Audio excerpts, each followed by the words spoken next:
Сәлем достар, арнама қош келдіңіздер. Бүгін сіздермен осындай өте дәмді хит рулетті дайындайтын боламыз. Меренговый рулетті.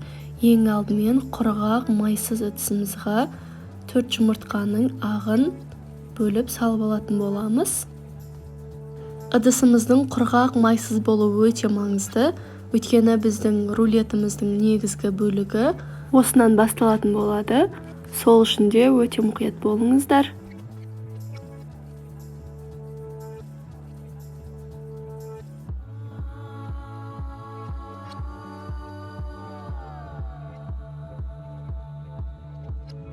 Мінекей ажыратып болдық. Енді кішкене ғана тұз қосып жібереміз. Көп қосып та жібермеңіздер. Ал енді бір шай қасықта лимон суын сығып қосып алатын боламыз. Енді миксердің жай жылдамдығынан бастап, осындай жұмыртқамыздың ағы кішкене көтерілгенше жақсылап миксерлетін боламыз. 5 минуттай. Көріп тұрғандарыңызда жұмыртқаның ағы өте әдемі болып көтеріліп жатыр, аппақ болып. Мінекей көрсеңіздер болады, осындай болуы қажет.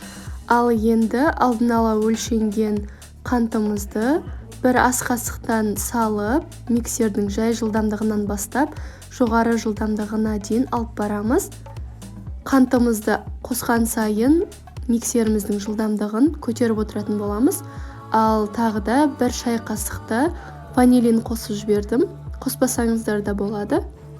Міне көріп тұрғандарыңыздай осылай әдемі болып көтеріледі.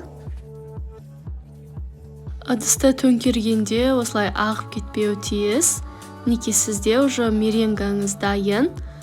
Ал енді кукурузный крахмал қосып, лопатаның көмегімен төменнен жоғары қарай осылай араластырамыз. Духовкаңызды 150 градусқа қоюды ұмытпаңыздар. Сол кезде қызып дайын тұрады. Ал енді пергамент қағазы төселген духовканың листына әдемілеп жайып аламыз, 4 бұрышты етіп. Лопатаның көмегімен осылай әдемілеп барлық жерін бір тегіс етіп жағып аламыз. Ортасы қалың болып кетпесін, мұқият қараңыздар. Дайын болған соң қызып тұрған духовкаға 150 градуста 30 минуттай пісіріп аламыз.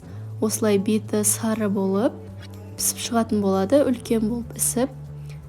Суығаннан соң осылай астын алып тастаймыз. Және де тағы 5-10 минутқа суытуға қоямыз.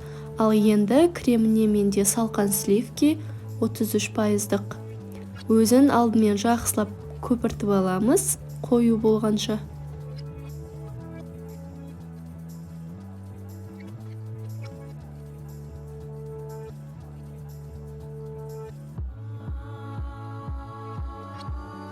Мінекей қарап тұрсаңыздар, қоюланды сливкиіміз, ештеңке салған жоқпын.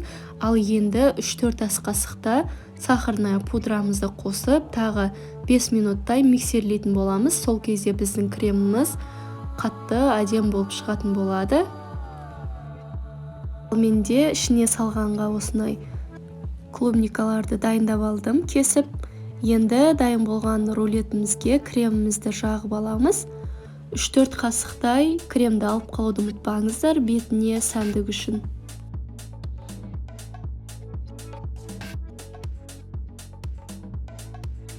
Жақ болдық, енді клубникаларымызды осылай әдем етіп қойып шығамыз ішіне. Ал егер сіздерде клубника болмайтын болса, малина немесе басқа да ягодалармен ауыстыруға болады.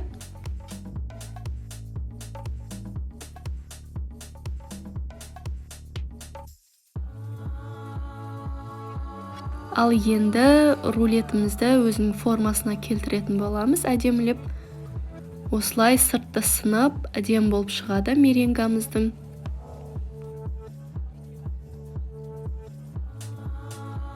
Сізге бұл тәттіні жасап көруге кеңес беремін. Отбасыларыңызға ұнайды деген ойдамын. Енді осындай насатканың көмегімен сыртына әдемілеп узор салатын боламыз. Жаңағы алып қалған 3-4 ас қасық кремімізді салып, осындай арнайы кондитерлік мешокқа салсаңыздар да өте тамаша болып шығады.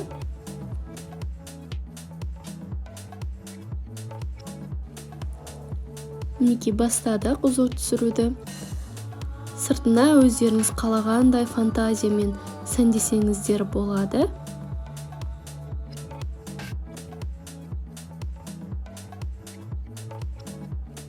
Менде осындай әдемі меренговый рулет шықты.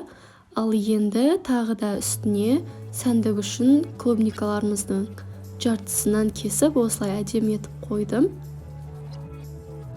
Көріп тұрғандарыңыздай мейрамханалардағыдай әдемі меренговый рулетіміз дайын. Енді бұл дайын рулетті холодильникке 2-3 сағатқа қойып қоямыз. Сол кезде біздің меренговыйымыздың кремі де өте әдемі болып шығатын болады. Егер сіздерге арнам ұнаған болса, арнама тіркеліп кетіңіздер, лайк және комментарий қалдыруды ұмытпаңыздар. Назарларыңызға рахмет.